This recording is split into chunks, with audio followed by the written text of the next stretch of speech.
श्रीगुरुभ्यो नमः। हरिः ओम्।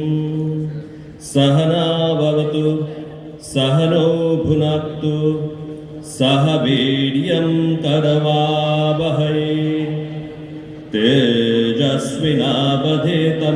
मा विद्विषावहै। ॐ शान्तिः शान्तिः शान्तिः।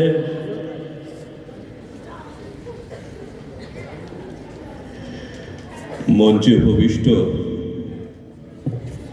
এই বিদ্যালয়ের অধ্যাপক কৌশিক চট্টোপাধ্যায়, অপরাপর বিশিষ্ট ব্যক্তিবর্গ, নীলগঞ্জ শিক্ষায়তনের সকল শিক্ষক শিক্ষয়িত্রী, শিক্ষাকর্মী এবং এই পরিবারের প্রত্যেককে, এই বিদ্যালয়ের শুভানুধ্যায়ীগণ সকলকে আমার শ্রদ্ধা, নমস্কার, কৃতজ্ঞতা জানাচ্ছি। তোমরা যারা সামনে উপবিষ্ট রয়েছো, আমার স্নেহের ছাত্রছাত্রীরা, তাদেরকে তোমাদের এই আনন্দের দিনে, তোমাদের প্রিয় বিদ্যালয়ের এই আনন্দের দিনে আমি শুভেচ্ছা, অভিনন্দন এবং নমস্কার জানাচ্ছি। দেখো, আমি একটি প্রার্থনা করলাম। এই প্রার্থনাটি অতি প্রাচীন, সেই বেদের সময়ে যখন আমাদের শিক্ষা ব্যবস্থা এইরকম ইটকাঠ পাথরের স্কুলে হতো না, তপবনে হতো, সেই সময়েতে এই প্রার্থনা করা হতো। কখন করা হতো? দিনের যে পাঠ শুরু হবে তার আগে ছাত্র ছাত্রীরা এবং আচার্যরা, যেমন আমরা সামনাসামনি রয়েছি, এইরকম সামনাসামনি বসে রয়েছেন, সেই সময়তে তারা একসঙ্গে মিলে এই প্রার্থনা করতেন। অপূর্ব এই প্রার্থনার অর্থ, আমি একটু অর্থটা বলি, তোমরা খেয়াল করো কি বলা হচ্ছে এতে। প্রথমে সমস্ত টিচারদেরকে, শিক্ষকদেরকে,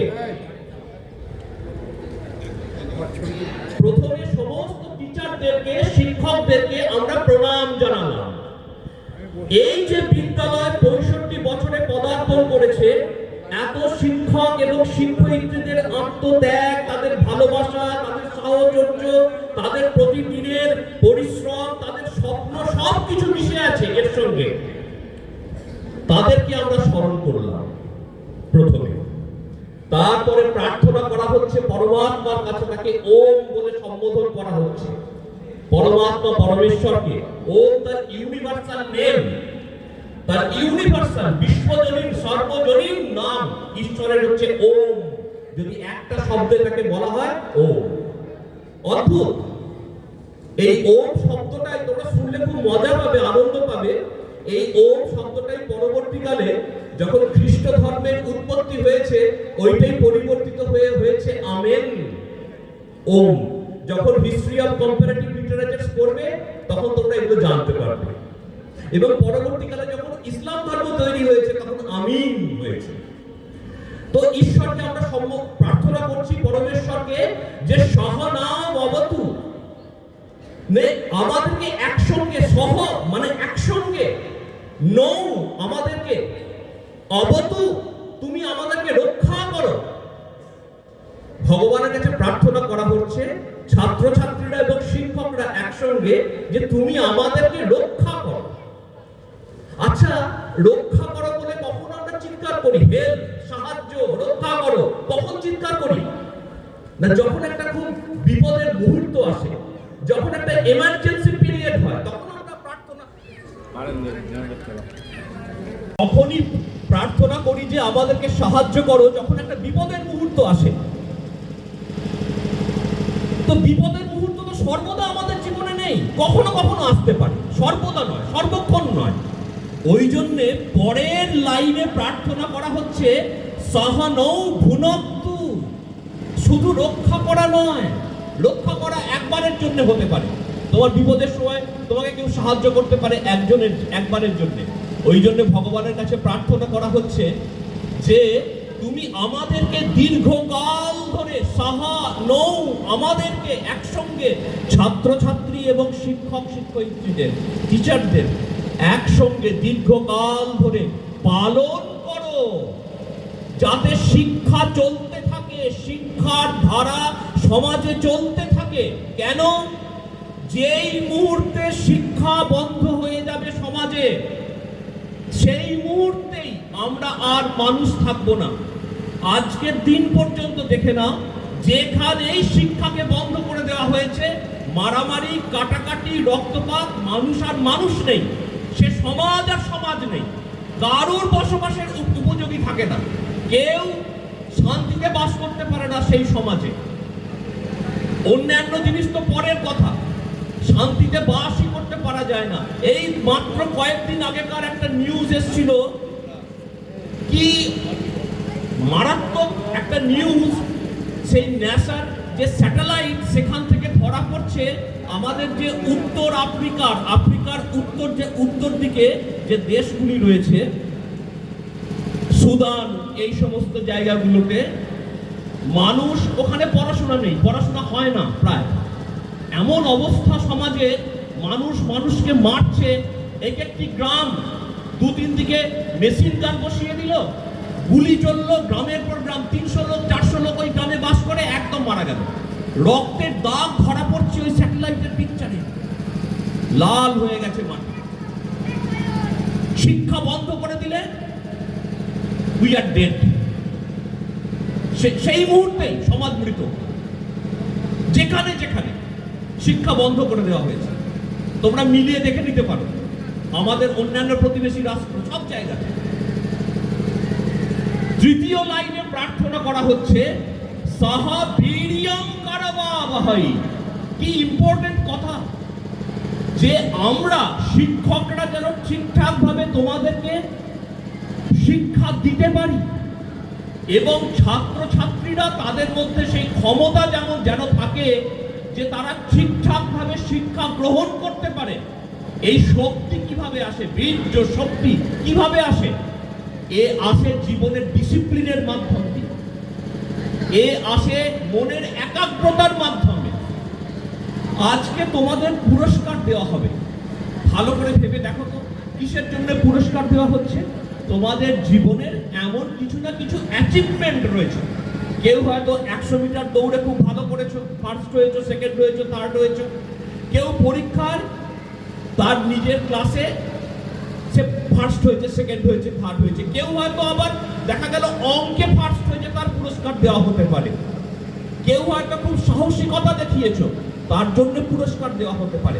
জীবনে কোনো না কোনো তোমার এমন একটি অ্যাচিভমেন্ট রয়েছে যার জন্য তোমাকে পুরস্কৃত করা হবে।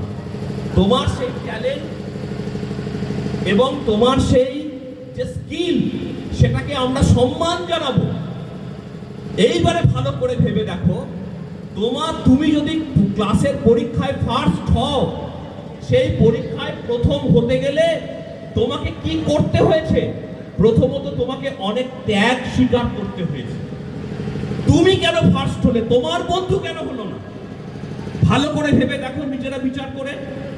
ও যে সময়েতে সময় নষ্ট করছিল, বিনোদনে হয়তো সময় নষ্ট করছিল, মোবাইলে রিল দেখছিল, অন্যান্য কিছু করছিল, সময় নষ্ট করছিল, সেই সময় তুমি মন দিয়ে পড়াশোনা করেছো, তুমি পরিশ্রম করেছো, তুমি খেটেছো।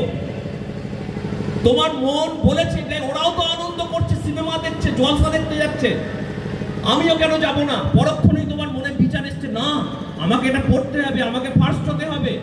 নিজের ভেতরে আগুনটা নিজে জ্বালিয়েছো, নিজের মোটিভেশন নিজে হয়েছো তুমি। ভেতরে একটা প্যাশন এসছে। এই মোটিভেশন যখন খুব গাঢ় হয়ে যায়, যখন খুব ম্যাচিওর হয়, তখন সেটা প্যাশনে পরিণত হয়। এই যে এভারেস্টের শৃঙ্গ জয় করছে, কি বড় বড় ইংলিশ চ্যানেল এই সমস্ত জায়গায় সাঁতারে ফার্স্ট হচ্ছে, অলিম্পিকে ফার্স্ট হচ্ছে, প্যাশন, আমাকে হতেই হবে। তোমরা নিজেদের জীবনে মিলিয়ে দেখো, 200 মিটার দৌড়, 400 মিটার দৌড়, আর শেষকালে পারছো না। কোথা থেকে নিজের ভেতর থেকে একটা ইচ্ছা শক্তি আসছে, না আমাকে পারতেই হবে, আর একটু তো বাকি আছে, এতটা তো দৌড়ে এসেছি, পারতেই হবে আমাকে। এই প্যাশন জন্মায়, তো এর থেকে আমাদের শক্তি আসে। তারপরের লাইনে প্রার্থনা করা হচ্ছে তেজস্বিনৌ অবধীতমস্তু। আমাদের সিলেবাস, অধীত বিদ্যা সিলেবাস, আমাদের কারিকুলাম যেন এমন শক্তিশালী হয় যেটা পড়ে আমরা নিজেরা পায়ে দাঁড়াতে পারি, মানে পরবর্তীকালে আমরা নিজেদের জীবনে কিছু করে খেতে পারি ওই সিলেবাস পড়ে, ওই কারিকুলাম পড়ে। তোমরা দেখবে তোমাদের হয়তো অঙ্ক বই রয়েছে, বিজ্ঞান বই রয়েছে, বাংলা বই রয়েছে, ইংরাজি বই রয়েছে। ওই সিলেবাস কারিকুলামের বাইরেও তোমাদের আরো কিছু জিনিস জানবার দরকার হয়ে পড়ছে। তোমরা এত ভাগ্যবান, এই স্কুলে তোমরা এমন কিছু শিক্ষক শিক্ষয়িত্রী পেয়েছো যারা রেগুলার ক্লাসের বাইরেও তোমাদেরকে কোচিং দিচ্ছেন। দেয় তো নাকি? এই স্কুলে হয় তো নাকি? হয় কি হয় না? জুড়ে বলো, শুনতে পাচ্ছি না। তাহলে চিন্তা করো, এটা সব স্কুলে হয় না। তোমরা ভাগ্যবান, তোমরা এই সুযোগ পেয়েছো। এই সুযোগ গ্রহণ করো, নিজেরা পায়ে দাঁড়াও, জানো, শেখো। একটা জিনিস জানবে, আমরা যে আজকে কারিকুলাম সিলেবাস পড়ছি, এই মনে করো আমাদের কারিকুলাম সিলেবাস দুটো জিনিস করে। এক নম্বর, এটা পড়ে আমরা কোনো পরীক্ষায় বসবো, পরবর্তীকালে পাস করব, চাকরি পাবো, নিজের পায়ে দাঁড়াবো, প্রথমত। দ্বিতীয়ত, আমরা এই সিলেবাস এবং কারিকুলাম পড়ে কখনো খারাপ মানুষ হবার শিক্ষা লাভ করি না। এমন কিছু তোমাদের বইয়ে আছে কি বলা হচ্ছে যে তুমি অন্যকে ক্ষতি করো? এরকম কোনো জিনিস তোমাদের বইয়ে পেয়েছো তোমরা? কোন সাবজেক্টে পড়ানো হয়? এই তো তোমরা দেখবে পাশাপাশি তোমাদের বাড়ির হয়তো পাড়ার বা গ্রামের হয়তো কেউ আছে যে ডাক্তারি পড়ছে, তাকে পড়ানো হচ্ছে ছুরি দিয়ে তাকে কি করে লোকের জীবন বাঁচাতে হবে। তাকে কখনো শিক্ষা দেওয়া হয় ওই ছুরি দিয়ে লোককে কি করে খুন করে দিতে হবে? কখনো শিক্ষা দেওয়া হয়। আমরা এই সিলেবাস কারিকুলাম পড়ে যেন লোকের ভালো করতে শিখি। একটা জিনিস দেখবে, যে এই কারিকুলাম সিলেবাস পড়ে টিচার হচ্ছে, টিচার হয়ে কি করবে? তুমি তো মাইনে পাবে, গভর্নমেন্ট তোমাকে মাইনে দেবে, ঠিক আছে, কিন্তু টিচার হয়ে তুমি করবে কি? লোকের ক্ষতি করবে না ছাত্রছাত্রীদের ভালো করবে? আমরা ভালো করতে শিখি। ডাক্তার হয়ে লোকের ভালো করতে শিখি, ইঞ্জিনিয়ার হয়ে জনগণের সমাজের ভালো করতে শিখি। সুতরাং আমরা পড়াশোনা করব, নিজের পায়ে দাঁড়াবো, কিন্তু তারপরে লোকের ভালো না করতে শিখলে জীবন ব্যর্থ হয়ে গেল। আজকে হোক, কালকে হোক, তোমাকে আইনের গেরোতে পড়তেই হবে, ফাঁসে পড়তেই হবে, প্রথমত। দ্বিতীয়ত, এই কারিকুলাম বা সিলেবাস আমাদের কোথা থেকে আসে? আমরা সভ্যতার পথে চলতে চলতে দু ধরনের জ্ঞান আমরা শিখি। একটিকে বলা হয় শ্রেয়, আর একটিকে বলা হয় প্রেয়। শ্রেয় মানে হচ্ছে লং টার্ম গুড, আর প্রেয় মানে হচ্ছে শর্ট টার্ম গুড, যেটা দীর্ঘকাল আমাদের ভালো করবে। দু ধরনের জ্ঞান, ভালো জ্ঞান, মন্দ জ্ঞান। এই ভালো জ্ঞানটা তোমাদেরকে শিক্ষা দেওয়া হয়, আমাদেরকে শিক্ষা দেওয়া হয় কলেজে, ইউনিভার্সিটিতে, স্কুলে, সব জায়গাতে। খারাপ জ্ঞানও আছে সমাজে, কিন্তু সেটা শিক্ষা দেওয়া হয় না। তাতে করে তোমার নিজের জীবনেও ভালো হবে না, অন্যের জীবনেও ভালো হবে না। আমরা যেন পড়াশোনা করে লোকের ভালো করতে শিখি। নতুবা কি হয়, যদি আমরা লোকের খারাপ করতে শিখি, এর আগে আগে যারা জ্ঞানের চর্চা করে গেছেন, যে সমস্ত মনীষী মহাপুরুষরা, তারা বলে গেছেন, সেই আবিষ্কার করে গেছেন তারা, যে এই ওষুধ দিয়ে লোকের জীবন বাঁচানো হবে। যে তপস্যা তারা করে গেছেন, পরিশ্রম তারা করে গেছেন জনগণের জন্যে, সেই সমস্ত জিনিস আমরা বইয়ে পড়ছি। এই তাদের অভিশাপ আমাদের মাথায় পড়ে, কেননা তারা তো লোকের দিন রাত ভালো চিন্তা করেছে। আমরা যদি সেই জিনিস পড়ে, সেই জ্ঞান পড়ে লোকের খারাপ চিন্তা করি, তাদের অভিশাপ পড়ে আমাদের মাথার উপরে। আমাদের এত ক্ষমতা নেই সেই সমস্ত মনীষী মহাপুরুষদের অভিশাপ হজম করবার মতো। জন্ম জন্ম ধরে, যুগ যুগ ধরে আমাদেরকে সেই ভোগান্তি কিন্তু ভুগতে হবে। সুতরাং নিজের পায়ে দাঁড়াবো, নিজের জীবনে প্রতিষ্ঠিত হব, এবং একই সঙ্গে লোকের ভালো করতে শিখব। তারপরে শেষকালে শেষ লাইনে প্রার্থনা করা হচ্ছে যে মা বিদ্বিষা বাহাই, আমরা যেন একে অপরকে বিদ্বেষ না করি। এইটা সব থেকে ইম্পর্টেন্ট জিনিস।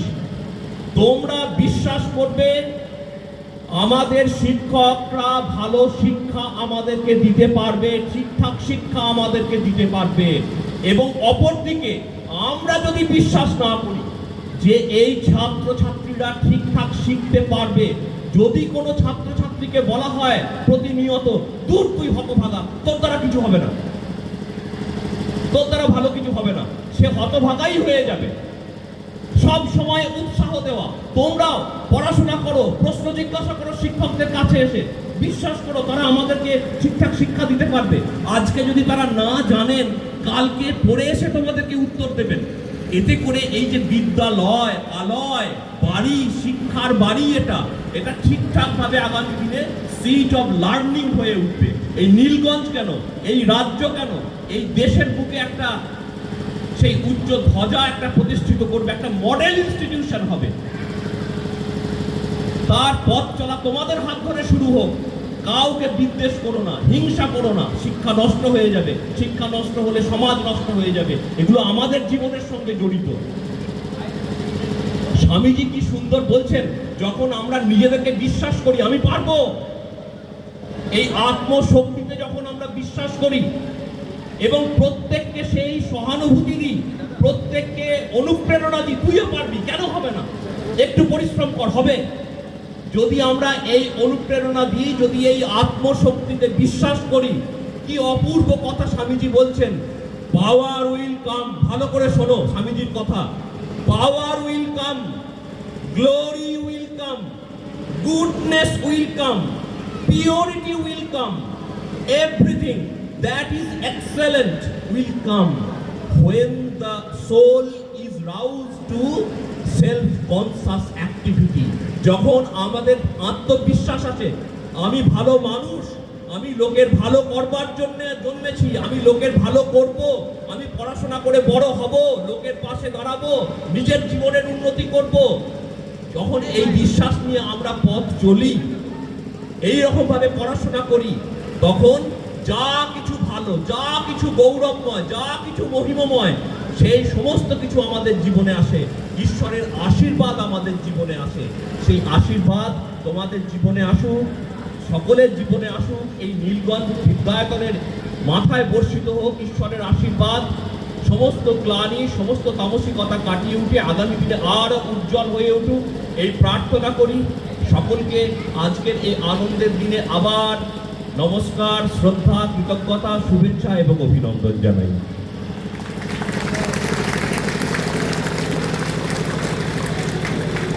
মহারাজকে সশ্রদ্ধ